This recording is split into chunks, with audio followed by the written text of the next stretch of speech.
أعوذ بالله من الشيطان الرجيم بسم الله الرحمن الرحيم قالوا وهم فيها يختصمون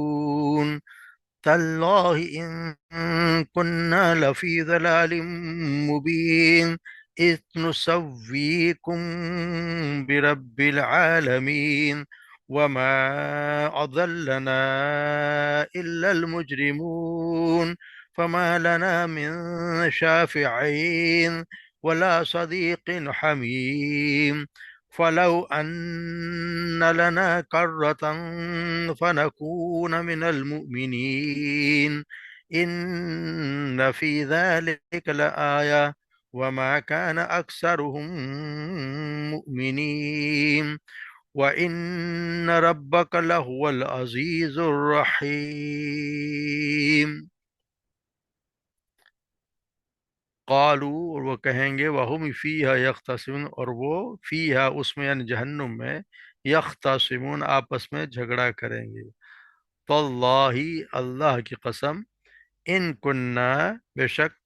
ہم تھے لفی ضلال مبین ہم تھے یہ کھلی گمراہی میں اذ نسویکم پیسے ہم نے نسویکم برابر کر دیا تھا تمہیں برب العالمین رب العالمین کے ساتھ یعنی ان کے برابر کر دیا تھا وما اضلنا اور ہمیں اور نہیں ہمیں اضلنا گمراہ کیا الا المجرمون مگر مجرموں نے فما لنا من شافعین اور نہیں ہے ہمارے لیے من شافعین کوئی سفارش کرنے والا ولا صدیق حمیم اور نہ ہی کوئی جگری دوست فلو ان لنا پس کاش ان لنا ہوتا ہمارے لیے کرتن دوبارہ جانا یعنی دنیا میں واپس بھیج دیا جانا فنکون من المؤمنین تو پس ہم ہو جاتے مومنوں میں سے ان فی ذلک لآیا بے شک اس میں نشانی ہے وما کان اکثرهم مؤمنین اور نہیں ہے ان میں سے اکثر مومنین ایمان لانے والے وَإِنَّ رَبَّكَ لَهُوَ الْعَزِيزُ الرَّحِيمُ اور بے شک آپ کا رب وہی ہے خوب غالب اور سب سے زیادہ رحم فرمانے والا تم جیسے دیکھتے ہیں کہ پیچھے سے بات ہوئی تھی جہنم میں جانے والوں کی کہ وہ لوگ جو ہیں وہ جہنم میں سب اکٹھے ڈال دیے جائیں گے اوندے منہ ان کو جہنم میں ڈال دیا جائے گا اور وہ بھی اور وہ لوگ بھی جو ان کے ساتھ یعنی سب کے سب جو گمراہ تھے اور انہیں بھی جو سارے کے سارے ابلیس کے جو بھی گروہ میں شامل تھے سب کو وہاں پہ جہنم میں ڈال دیا جائے گا تو وہاں اس کے بعد کی بات ہو رہی کہ وہاں جو ہوگا یہ ہوگا جب وہ چلے جائیں گے تو پھر آپس میں جھگڑیں گے اور جو لوگ بہکے ہوئے ہوں گے وہ اپنے معبودوں سے کہیں گے یعنی جو لوگ جو بہکے ہوئے تھے جن کی وہ پیروی کیا کرتے تھے جن کے کہنے سے وہ بہکاوے میں آ گئے تھے وہ جھگڑا کریں گے آپس میں اور وہ کہیں گے یا تاللہ ان کننا لفی ضلال مبین کہ وہ بے شک ہم ہی جو تھے وہ ہم تو صریح گمراہی میں مبتلا تھے اور وجہ کیا تھی کہ ہم گمراہی کس لیے مبتلا تھے کہ ہم جو ہے وہ اذ نسویکم کہ جب ہم برابر قرار دیتے تھے تم لوگوں کو رب العالمین کے یعنی ہم تو تمہیں رب العالمین کے برابر درجہ دیتے تھے اور وہ مجرم ہی لوگ تھے جنہوں نے ہم کو اسے گمراہی میں ڈال دیا یعنی تم لوگ مجرم تھے اس لیے ہمیں گمراہی میں ڈال دیا یعنی یہاں وہ بات ہوئی کہ جب جہنم میں چلے جائیں گے ہم دیکھتے ہیں کہ یہ سب کے سب مشرکین جب بھی جو جہنم میں ڈالے جائیں گے تو اپنے معبودوں کے ساتھ جہنم میں جھگڑا کریں گے دنیا میں تو وہ ان کی پیروی کیا کرتے تھے وہاں ان کے معتقد تھے اور وہاں پہ ہوگا یہ کہ یہی پیروکار اور معتقد ہوں گے وہ ان لوگوں کی توازی کریں گے جہاں دنیا میں جن کو بزرگ اور پیشوا اور رہنما مانا کرتے تھے جن کے ہاتھ چومتے تھے جن کے ہر بات کو سند مان لیا جاتا تھا کہ بس یہ اتھارٹی جو ایک کہتے سب کچھ وہی دین ہے تو وہاں پر وہ یہی کہیں گے کہ ہم وہ تمہیں رب العالمین کے برابر سمجھتے تھے اور تمہاری عبادت کرتے تھے تو ہم تو کھلی گمراہی میں تھے اور ہماری گمراہی کے ذمہ دار تم ہی ہو تمہیں نے ہمیں شرک اور کفر اور گمراہی اور سرکشی پر ابھارا خود بھی ڈوبے اور ہمیں بھی لے ڈوبے تو جیسے کہ ہر جگہ قرآن مجید میں بار بار جگہ جگہ فرمایا ہے کہ جب جہنم میں یہ لوگ ڈالے جائیں گے تو وہاں پہ یہ آپس میں لڑائی کریں گے وجہ یہ کہ یہاں پہ مقصد یہ کہ یہ جو قرآن مجید میں جگہ جگہ آخرت کا جو عبرت ناک نقشہ کھینچا گیا اس کا مقصد یہی ہے کہ اندھی تقلید کرنے والے لوگ یہ دنیا میں آنکھیں کھول لیں اور کسی کے پیچھے چلنے سے پہلے وہ دیکھ بھی لیں کہ وہ ٹھیک بھی جا رہا ہے کہ نہیں جا رہا، اس کا اعتقاد ٹھیک ہے، یا وہ اللہ اور رسول کے کہے ہوئے کے مطابق عمل کرتا ہے یا اپنی کوئی مرضی چلا رہا ہے۔ جس طرح سورہ آراف میں اللہ تبارک و تعالیٰ فرماتے ہیں، کلما دخلت امت لعنت اختہا، ہر وہ گروہ جو جہنم میں ڈالا جائے گا اپنے ساتھ کے گروہ پر لعنت کرتا جائے گا، حتی اذا دارکوا فیہا جميعا، یہاں تک کہ وہ سب جو وہاں اکٹھے ہو جائیں، جمع ہو جائیں گے، قالت اخراہم لاولاہم ربنا ہؤلاء اضلونا، تو یہ پھر وہ ہر اگر گروہ پہلے والے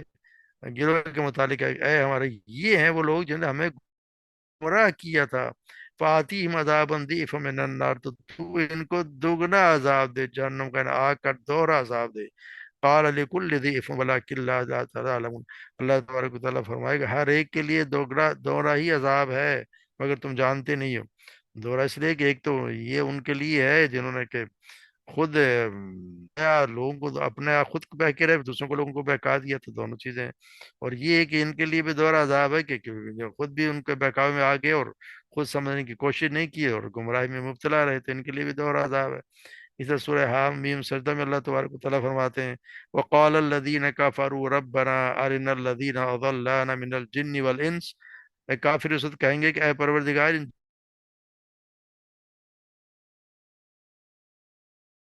اجعلہما تحت اقدامنا، تاکہ ہم انہیں اب پاؤں تلے روند ڈالیں، لیکونا من الاسفلین، تاکہ وہ ذلیل اور پست ہو کر رہیں۔ تو اسی طرح اللہ تبارک و تعالیٰ آگے سورہ احزاب میں فرما رہے ہیں، وقالوا ربنا انا اطعنا سادتنا وکبراءنا، کہیں گے ہمارے ہم نے اپنے سرداروں اور بڑوں کی اطاعت کی، اور فاضلونا سبیلا، اور ان لوگوں نے ہمیں گمراہ کر دیا سیدھے راستے سے۔ ربنا آتہم ضعفین من العذاب، تو اے رب ان کو دگنا عذاب دے، وَلْعَنْهُمْ لَعْنًا كَبِيرًا، اور ان پر دنیا میں ان پر سخت لعنت کر، یعنی پر عذاب بھی دے، ان کو لعنت بھی کر۔ تو یہاں یہ حال ہے کہ دنیا میں ان کے پیچھے پیچھے چل رہے ہیں، ان کی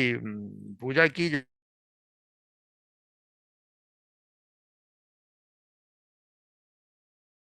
جائے گی، حقیقت واضح ہو جائے گی،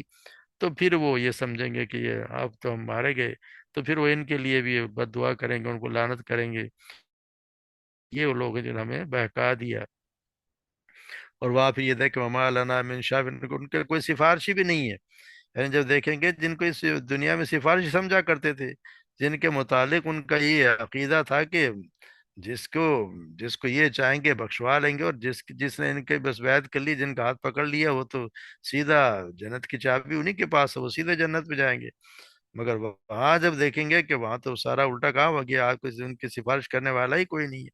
کیونکہ وہاں تو کوئی، کیونکہ عقیدہ ان کا یہی ہے، اور مشرکین مکہ کا بھی یہی تھا کہ یہ جو ہے بت جو ہے یہ ہمارے سفارشی ہوں گے وہاں پہ، یہ ہماری سفارش کریں گے۔ اور ہمارے یہاں بھی یہ لوگوں کا یہ عقیدہ ہے کہ یہ کوئی، ہم ان کی اس لیے پوجا نہیں کر رہے کہ یہ کوئی ہمیں، یہ کوئی معبود ہے، مگر یہ اللہ کے ہمارے سفارشی ہوں گے، یہ ہمیں بخشوا دیں گے۔ اور یہ جہاں جو بنے ہوئے ہیں جھوٹے پیر بنے، وہ بھی یہی کہتے ہیں کہ ہمارا ہاتھ پکڑ لو ہم بخشوا دیں گے۔ اور یہاں عقیدہ یہ بھی ہے کہ جب تک وہ نہیں چاہے گا کوئی، کسی کو ہمت ہی نہیں ہے کہ کسی کو کہیں اور بھجوا دے، اس کے تو ہر مرید جو ہے وہ جنت میں ہی جائے گا چاہے کچھ بھی کر لے۔ تو یہ عقیدے وہاں پہ سب جب کھل جائیں گے تو پتہ چل جائے گا کہ کیا کچھ ہوتا رہا ہے۔ پھر وہاں یہ بتا جائے ولا صدیق ہمیں، کوئی یہاں پہ کوئی دوست بھی نہیں ہے، یعنی اس کا کوئی ایسا نہیں ہے کہ کوئی تو ایسا ہو جو ہمارا غم خوار ہو، ہمارے لیے کوئی کوڑنے والا ہو، چاہے کہ چھڑا نہ سکے، مگر کم سے کم ہمارے ساتھ کوئی ہمدردی والا تو ہو۔ مگر وہاں پہ کسی کی کوئی ہمدردی نہیں ہوگی، جیسے قرآن مجید ہمیں صاف صاف بتا رہا ہے کہ آخرت میں دوستیاں صرف اہل ایمان کی ہوں گی، باقی گمراہ لوگ چاہے دنیا میں وہ کتنے جگری دوست رہے ہوں، وہاں پہنچ کر وہ ایک دوسرے کے دشمن ہی ہوں گے، اور ایک دوسرے کو مجرم ٹھہرائیں گے کہ یہ ہم ان کی وجہ سے مارے گئے تھے، جگہ جگہ ہم انہیں کو اپنی بربادی کا ذمہ دار بھی انہیں کو قرار دیں گے، اور ایک دوسرے کو زیادہ سے زیادہ سزا دلوانے کے لیے اللہ تبارک و تعالیٰ سے کہیں گے، جیسا اللہ تبارک و تعالیٰ فرماتے ہیں سورہ زخرف میں، الخلاء یومئذ بعضهم لبعض عدو الا المتقین، دوست اس روز ایک دوسرے کے دشمن ہوں گے، مگر متقین کی دوستیاں قائم رہیں گی۔ یعنی کہ صرف متقین ہی ہوں گے وہ ایک دوسرے کے کام آئیں گے، اور ایک دوسرے کے دوست بھی ہوں گے، وہ وہاں پہچانیں گے بھی، ایک دوسرے سے ملیں گے بھی۔ مگر باقی لوگ تو صرف اسی لیے کہ ایک دوسرے کو کسی نہ کسی طرح سزا دلائی جائے، وہ ذمہ دار ٹھہرا رہے ہوں گے۔ تو وہاں پھر فرمایا جا رہا ہے ولا صدیق حمیم فلو ان لنا کرۃ لنکون من المؤمنین۔ پھر ایک فرمایا جائے کہ اگر دوبارہ ہمیں دنیا میں لوٹائے جاتے تو اللہ تعالیٰ پر ہم ایمان لے آتے، اس کے ساتھ کسی کو شریک نہ بناتے، اور رسول کے بتائے ہوئے راستے پر ہی چلتے۔ لیکن ان کی تمنا ایسی ہوگی جو کبھی پوری نہیں ہوگی، کیونکہ یہاں پہ تو ممکن ہی نہیں ہے کہ وہاں سے دوبارہ بھیج دیا جائے، کیونکہ اگر صاحبزہ زندگی میں بھیج دیا جائے تو وہ تو کہہ رہے ہیں کہ جب وہ کچھ کریں گے جس سے انہیں منع کیا گیا، مگر ایسا ہے نہیں۔ جیسے قرآن نے اس کا خود ہی جواب دے دیا وَلَوْ رُدُّوا لَعَادُوا لِمَا نُهُوا عَنْهُ، سورہ انعام میں ہم پڑھا ہے، اگر انہیں سابق زندگی کی طرف بھیج دیا جائے گا تو وہی کچھ کریں گے جن سے انہیں منع کیا گیا، یعنی وہی حرکتیں کریں گے، کیونکہ ایسا تو ممکن نہیں ہے نا کہ وہ یہ جو بات، کیونکہ اگر بھیجا جائے گا دوبارہ بھی تو ان کو یقینی بات ہے کہ وہ چیزیں بھلا دی جائیں گی جو وہاں دیکھ کے آئے ہوں گے۔ اگر نہ بھلائے جائیں گے تو پھر تو وہ امتحان کا کوئی فائدہ نہ ہوا۔ جب وہ چیزیں یاد نہیں رہیں گی تو پھر وہ دنیا کی زندگی میں آ کے اری کی دنیا کی بھول بھلائیوں میں اور اس کے ہی زینا زیبا و زینت میں پھنس جائیں گے، تو ایسے ہی کام کریں گے۔ تو اسی لیے کہا تھا کہ وہ یہ ان کی خواہش رہے گی کہ اللہ لانا کر رہا تھا اللہ نکون المؤمنین، اگر ہمیں بھیج دیا جائے تو ہم نیک بن جائیں گے، ہم نیک کام کریں گے، مومن بن جائیں گے۔ پھر یہاں پہ ان فی ذلک لآیا، کہ اس میں ایک نشانی ہے، وما کان اکثر مومن، مگر اکثر لوگ ایمان لانے والے نہیں ہیں۔ یعنی ابراہیم علیہ السلام کو ان کی قوم کا جو واقعہ بھی بیان کیا گیا اس میں بصیرت ہے، صاحب بصیرت انسانوں کے لیے تو اس میں ایک نشانی ہے۔ انہوں نے کس طرح دعوت پیش کی، کس طرح صبر و تحمل سے کام لیا، اپنے گھر بار چھوڑ دیا۔ ابراہیم علیہ السلام کی تو ساری زندگی ہم دیکھتے ہیں تو قریش کے لوگ ایک طرف تو انہی کی پیروی کا دعویٰ کرتے تھے اور انہی کے ساتھ اپنا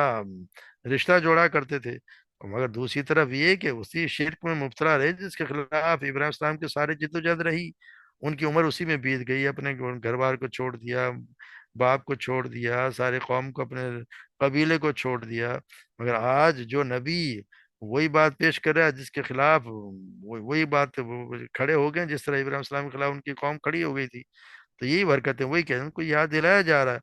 کہ ابراہیم علیہ السلام تو شرک کے دشمن اور دعوت توحید کے علمبردار تھے، تم خود بھی جانتے اور مانتے ہو کہ وہ ابراہیم السلام کے مشرک نہ تھے، مگر پھر بھی تم اپنی ضد پر قائم ہو۔ اسی طرح یہ بھی اس میں نشانی کا یہ بھی ایک پہلو ہے کہ ابراہیم السلام کی قوم بھی دنیا سے مٹ گئی،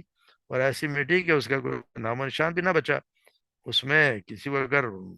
زندہ رہے، باقی اگر بقا کسی کو ملی تو وہ بھی ابراہیم السلام اور ان کے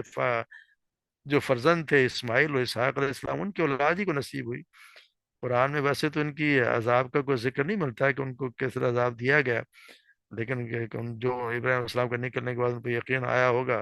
لیکن جس طرح سورہ توبہ میں فرمایا گیا الم یاتکم نبأ الذین من قبلہم قوم نوح وعاد وثمود وقوم ابراہیم واصحاب المدین والمؤتفکات، یعنی ان کی قوم کا بھی شمار ان قوموں میں ہے جن پر عذاب دیا گیا،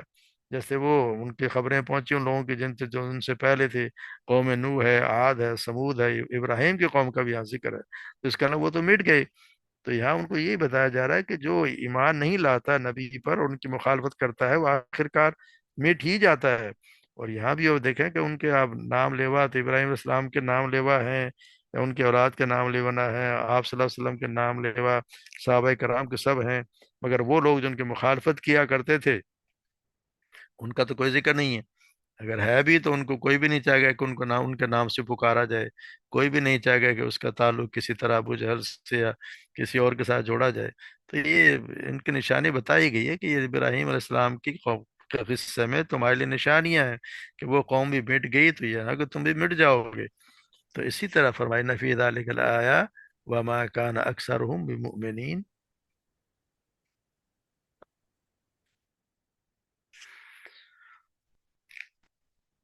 وَإِنَّ رَبَّكَ لَهُوَ الْعَزِيزُ الرحیم، اور تمہارا رب جو ہے وہ، اس میں سے یہ فرمایا گیا، آپ صلی اللہ علیہ وسلم فرمایا گیا ہے کہ ان کو فرمایا گیا آپ کا رب بہرحال میں غالب ہے، جو چاہتا ہے کرتا ہے، جیسا وہ چاہتا ہے ویسا ہی فیصلہ کرتا ہے۔ اس کے بندے اگر پھر بھی سب کچھ کرنے کے باوجود اس کی طرف رجوع کریں اور اس کی عبادت میں مخلص ہو جائیں تو وہ نہایت مہربان ہے، انہیں بے شمار نعمتوں والے جنت میں داخل کر دے گا۔ ورنہ وہ ہے غالب تو ہے ہی ہے، جس طرح سے اور قوموں کو تباہ کیا، انہیں بھی تباہ کر دیا جائے گا۔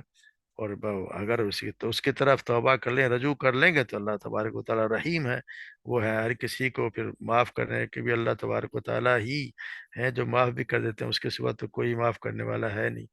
یہ ہمارے لیے بھی سبق ہے یہ کہ اللہ ہم لوٹ ہیں اس کی طرف، جو پیغام ابراہیم علیہ السلام کا تھا، اور یہ ابراہیم علیہ السلام ایک خالص حنفاء کے کہا انہیں کے دین حنیف، یعنی ایک یکسو ہو کر اللہ ہی کے ہو جانا،